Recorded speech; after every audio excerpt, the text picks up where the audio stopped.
Yo, c'est Noémie et aujourd'hui on se retrouve pour la palle des cartes du mois d'octobre. Waouh, déjà. Alors, comme d'habitude, avant de lancer les dés pour la palle des cartes du mois d'octobre, on va revenir un petit peu sur ma pile à lire du mois de septembre, qui n'était pas une palle des cartes, comme je vous le rappelle. C'était le Magical Redaton, c'est toujours le Magical Redaton. On est le 25 septembre, vous allez voir cette vidéo ce soir. Il me reste donc 5 jours pour terminer ma pile à lire.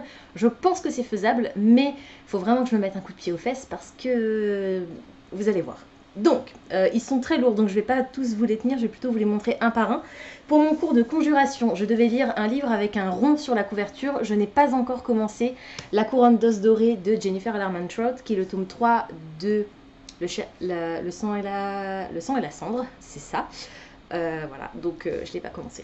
Mais j'ai la version audio, ça devrait aller vite une fois que je m'y serai mise. Encore faut-il que je m'y mette. Toujours pour mon cours de conjuration, je devais lire un livre que j'avais volé dans la pile à lire de quelqu'un d'autre. J'ai commencé Ruthless Vows de Rebecca Ross. C'est le tome 2 de Letters of Enchantment, le tome 1 étant Divine Rivals, que j'avais beaucoup aimé. Je l'ai commencé. Et le dernier pour mon cours de conjuration, c'était Le Retour du Parisien de Julia Chapman, parce qu'il devait y avoir de la nourriture sur la couverture. De la nourriture ou une boisson sur la couverture.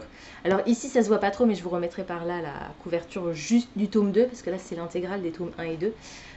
Et on est sur une auberge avec des étals de fruits et légumes, donc il y a de la nourriture sur la couverture, et je l'ai lu. Pour mon cours de restauration, je devais lire un livre avec un seul point de vue. On est sur un point de vue omniscient dans Crescent City, le tome 2, Maison du ciel et du souffle de Sarah J. Maas. Je l'ai lu. Pour mon cours de démonologie, je devais lire un livre. Alors c'était quoi déjà? Une émotion dans le titre, c'était ça. J'ai lu Jane Austen, Une passion anglaise de Fiona Stafford. Pour mon cours de sorts et incantations, j'ai lancé les dés, je devais lire un livre entre 401 et 500 pages. J'ai commencé Kingdom of the Field de Kerry Maniscalco, qui est le tome 3 de la trilogie Kingdom of the Wicked. Je crois qu'il n'y a pas de titre à cette trilogie. Donc comme dit, je l'ai commencé. Je suis pas très loin, hein. Je suis vraiment au début, j'ai lu les... Chapitre 2. Mais j'avance. Et toujours pour mon cours de sorts et incantations, je devais lire un livre sorti cette année. J'ai lu The Ratpicker King, le tome 2 de Les Chroniques Castellanes de Cassandra Clare. Et enfin pour mon cours d'études des animaux, je devais lire un livre... C'était quoi déjà? Un premier roman, je crois que c'était ça. Oui, c'est ça, un premier roman. Et j'ai lu Les Hommes Virils lisent de la romance, le tome 1 de la série The Bromance Book Club de Lisa K. Adams, qui est donc le premier roman que cette autrice a écrit. Et donc je l'ai lu. Je ne vais pas vous donner mon avis sur toutes ces lectures, vous les retrouverez de toute façon dans mon wrap-up du mois de septembre, que vous verrez la semaine prochaine, du coup, forcément, puisque aujourd'hui c'est la palle des cartes. Donc, j'ai encore un peu de boulot. Divine Rivals, je crois que je suis à peu près à 40%. Et donc il me reste les deux autres à bien avancer et finir. Et le dernier a commencé alors que c'est un pavé. Bref, du boulot, mais je m'inquiète pas trop. On est parti tout de suite pour la palle des cartes du mois d'octobre. La dernière fois, on s'était arrêté sur la case One Shot, donc on va repartir de cette case. Et c'est parti avec le premier roll. 5. 1, 2, 3, 4, 5. Map. Je crois que je vous ai dit dans une vidéo récemment que j'allais vous tourner, je pense que ça devait être dans un vlog, j'allais vous tourner une vidéo récap de mon Pumpkin Autumn Challenge. J'ai essayé de caser toutes les lectures qui me restaient à faire du Pumpkin Autumn Challenge dans cette palle des cartes. Je crois que j'ai bien réussi. Donc vous allez revoir plusieurs fois ces titres. Pour un livre avec une carte, j'ai sorti Gardien de Solune de Ottavia Conteville et Amaury Château-Renard, que je soupçonne d'être Laetitia Arnoux et Jérémy Angelo. Donc le mari et femme, ils sont mariés et femmes. Enfin en tout cas ils sont en couple. C'est les éditions Twinkle. Vous savez que j'ai eu des petits soucis avec les éditions Twinkle ces derniers temps. Mais on a bien une carte à l'intérieur du récit. Alors, de quoi ça parle? Je crois qu'on est sur un conte, une fable animalière et sylvestre. Quand la fausse nuit tombe sur Solune, le renard Mabon et la chouette Yule, gardiens du clan de la nuit, doivent sonner l'alerte. Car si les diurnes ont flairé le danger, les nocturnes, eux, s'éveillent au moment où s'abat le fléau. De leur côté, le loup Imbolc et le lièvre Ostara ont pour tâche de sortir l'ours de son sommeil d'hiver. Dès lors, guidés par l'instinct et l'amitié, les gardiens entament une quête pour la sauvegarde de leur habitat et de Solune. Donc on est sur des animaux qui portent les noms des différents solstices. Et ouais. Pourquoi pas? A priori ça a l'air mignon, ça a l'air chou, mais vous savez que je n'aime pas du tout la plume de Jérémy Angelo. Donc si c'est effectivement lui qui se cache sous le pseudonyme Amaury Château-Renard, ça risque de pas vraiment marcher. Quoi qu'il en soit, je vais le tenter. On verra bien ce que ça donne. C'est écrit extrêmement gros. On verra. Je vous en dirai des nouvelles début novembre, du coup, je pense. Rôle numéro 2. 7. 1, 2, 3, 4, 5, 6, 7 vampires. Ensuite, pour un livre avec des vampires, j'ai sorti Entrevue choc avec un vampire de Morgane Cossarieux et Vincent Tassi. Je suis trop contente, ça fait un moment que j'ai envie de le lire. Je crois que... Alors, elle ne l'a pas daté, mais je pense que ça doit dater des Imaginales 2024. Oui, c'est ça, il me semble. Donc, ouais, je suis trop contente. Je vais pas vous faire le pitch, on est sur une parodie d'Entretien avec un vampire d'Anne Rice. Tout simplement. Avec, je sais pas si vous reconnaissez, mais l'affiche du film, pareil, parodiée. Caniche blanc disparu, vu pour la dernière fois à la Nouvelle-Orléans. Avez-vous vu Fifi? Fifi, c'est rigolo, c'est le surnom de mon mari. Une parodie scandaleusement conne. Voilà, je pense que je vais quand même vous lire le récap, mais à mon avis, j'ai pas besoin d'en dire beaucoup plus. Des caniches retrouvées saignées à blanc, la police enquête. Dans un salon illuminé de chandeliers, un vampire super bien coiffé force le journaliste d'une radio locale à écouter l'interminable récit de sa vie. Comment 2 siècles plus tôt, il fut séduit par un inconnu d'une beauté très supérieure à la moyenne et emporté dans un tourbillon ébouriffant de mort et de passion. De la Nouvelle-Orléans aux Carpates, plongé dans un périple parsemé de personnalités toxiques, de multiples contrariétés et de lamentations métaphysiques hyper profondes sur les traces mythiques de ceux qui peuvent bronzer. Voilà. Donc j'ai un peu peur, vous savez que le côté ultra absurde, parfois ça marche pas avec moi, c'est pour ça que je vais arrêter de lire du Grady Hendrix par exemple. Mais bon, c'est Morgane Cossarieux et Vincent Tassi, je me fais pas trop de soucis. Je devrais réussir à aller au-delà du ton, ne serait-ce que grâce au style. On verra. Rôle numéro 3. 10. 1, 2, 3, 4, 5, 6, 7, 8, 9, 10. No fantasy. Ensuite, pour un livre qui n'est pas de la fantasy, j'ai sorti un documentaire, un essai, une biographie. Je suis même pas sûre qu'on peut parler d'une biographie. J'ai sorti le journal d'Alan Rickman, Madeleine Deeply, que j'ai en version originale avec une préface de Emma Thompson. Alan Rickman, je pense que vous devriez le reconnaître.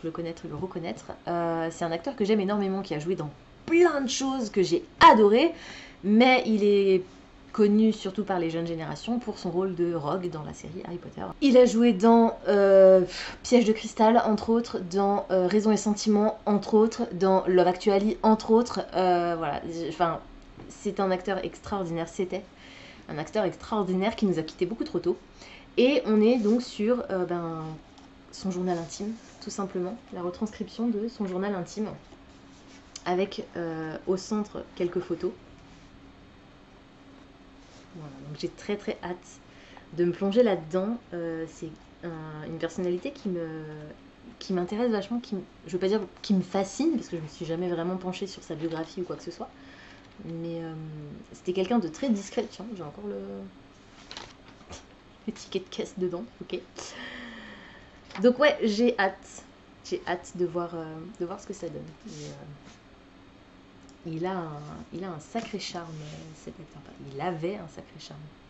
Bref, voilà. Donc pas de récap à vous faire là-dessus. Ce sera probablement un livre que je ne noterai pas, puisque je ne note pas les non-fictions. Mais ouais, j'ai hâte. Ça fait un moment que je l'ai en plus, celle. Bon, numéro 4. 5.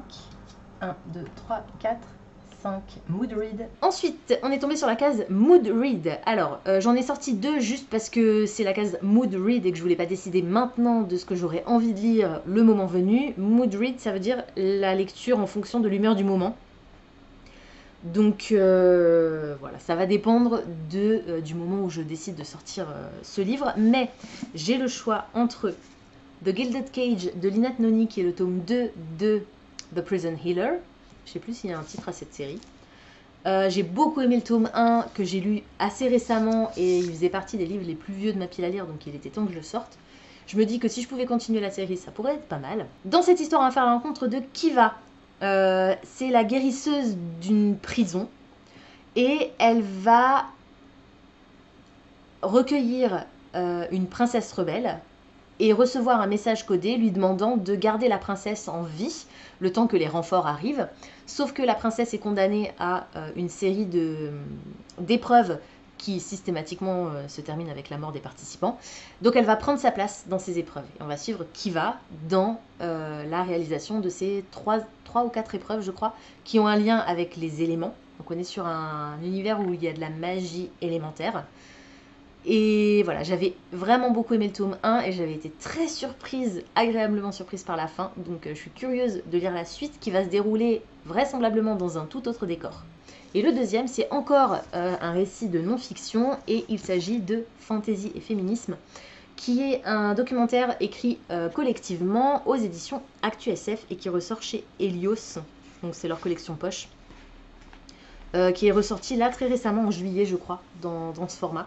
Je vous l'ai déjà présenté en story sur Instagram, on est sur un mélange de bibliographie, de passages documentaires et de différentes nouvelles écrites par les auteurs et les autrices dont les textes sont compilés ici. Donc j'ai très hâte, c'est un sujet qui m'intéresse énormément, j'ai vraiment très hâte demi-plongée et comme dit je pense que ça va... Alors il y a quand même pas mal... Oh il y a même des illustrations, j'avais pas vu. Waouh. Oh purée, j'ai encore plus hâte de me plonger dedans. C'est des tableaux je pense, des reproductions, enfin des reproductions, des photocopies de tableaux. Ouais, à mon avis ça va être une lecture qui va me suivre peut-être tout au long du mois. Ça pourrait être une bonne idée de fonctionner comme ça, parce que sinon ça risque d'être un peu dense. Et le dernier, le rang numéro 5. 7. 1, 2, 3, 4, 5, 6, 7. Take a chance. Allez, c'est parti. Alors, pour les cartes, Take a chance. Il s'agit d'une liste des livres de la Fairy Loot que je n'ai pas encore lu, du plus ancien au plus récent, sachant que j'ai pas la place de tous les noter. J'en ai déjà lu pas mal sur cette liste. Je vais vous rapprocher un petit peu pour que la caméra arrête de péter un câble. Voilà. Donc, on va lancer le dé à 20 faces. Et puis, on va voir sur quel titre on tombe. C'est au hasard. On s'en remet à la chance. Il y en a déjà pas mal que j'ai lu. Donc, ce que je vais faire, c'est que je vais lancer maximum 3 fois. Et si... 3 fois. Et si au bout de la 3e fois, on continue à tomber sur un titre que j'ai déjà lu, je referai une liste avec que des titres que je n'ai pas lus. C'est parti. 4. Je l'ai lu, Defy the Night. 9. The Shepherd King. Oh, trop bien. Alors, je l'ai lu, mais j'ai la suite. Donc on va partir là-dessus. Et pas de surprise pour la dernière case, on est tombé sur une case Take a Chance qui m'a obligé à lancer le dé pour choisir un des plus vieux livres de la Fairy Loot de ma pile à lire. Et on est tombé sur The Shepherd King. Comme j'ai lu le tome 1, on va terminer la duologie en lisant le tome 2. Two Twisted Crowns de Rachel Gillig. J'ai trop hâte, je suis contente, j'ai lu le tome 1, il me semble aussi cette année. Donc je suis ravie de conclure la duologie. Je l'avais vraiment adoré le tome 1, donc ouais, j'ai trop hâte. Dans One Dark Window, qui est le tome 1, on va suivre Elspeth, qui est une jeune femme qui a un cauchemar dans sa tête, une espèce de monstre qui lui parle, qui lui permet de voir les cartes de tarot dont les gens se servent pour faire de la magie. C'est un don extrêmement rare parce que le roi est à la recherche des cartes, donc elle masque son don. Il ne faudrait surtout pas que le roi le découvre parce que sinon il risque de se l'approprier pour faire mauvais usage de ses cartes. Et on a aussi une rébellion qui cherche également à récupérer ses cartes pour contrer le roi et libérer la magie, plus ou moins. C'est vraiment très grossièrement décrit. On est sur un récit ultra sombre, glauque, gothique. J'avais adoré le tome 1. On a une romance, mais c'est assez léger dans le tome 1. Et ça se termine d'une manière absolument incroyable. J'ai trop hâte de voir comment démarre le tome 2 et surtout comment l'autrice va réussir à boucler sa duologie. Voilà, c'est tout pour aujourd'hui. J'espère que cette vidéo vous aura plu. Si vous avez envie de laisser une trace de votre passage, mais que vous ne savez pas quoi me dire, dans les commentaires, mettez-moi une couronne. Pourquoi pas. Moi, je vous laisse pour l'instant. Je vous retrouve la semaine prochaine pour mon wrap-up du mois de septembre, du coup. Et puis d'ici approximativement un mois pour la prochaine palle des cartes. Ciao!